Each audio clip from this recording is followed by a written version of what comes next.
If you happen to have Peavey Classic 30 or Delta Blues or any of these models, which are virtually the same, and you turn the power on your amp on and you get nothing, you can first check the fuses, which usually are rock solid and they never fail in this amp. But if you desolder the primary wires, you can do it in circuit, but I just like to be sure that I'm not measuring something else. So I just removed these two primary leads. I measured the continuity or resistance or whatever you want to do, and I get nothing, absolutely nothing. So I suspect that it's the thermal fuse inside this transformer, which is totally underpowered, undersized. I already wound brand new transformer for a previous amp that burned the secondary and the fuse was intact. But in this case, I think it is just a thermal fuse. The question is, can we do it without removing the laminations? So let me check and I'll be right back.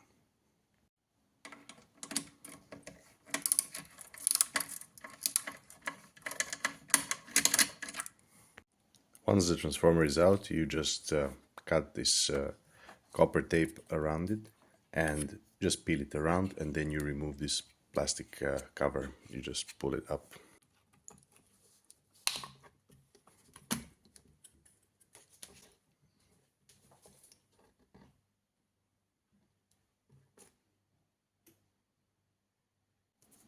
Once you remove the cover, the transformer looks like this.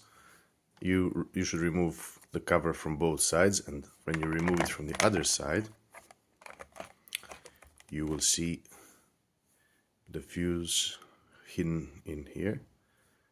You can see it's buried on the surface, and we have two contacts.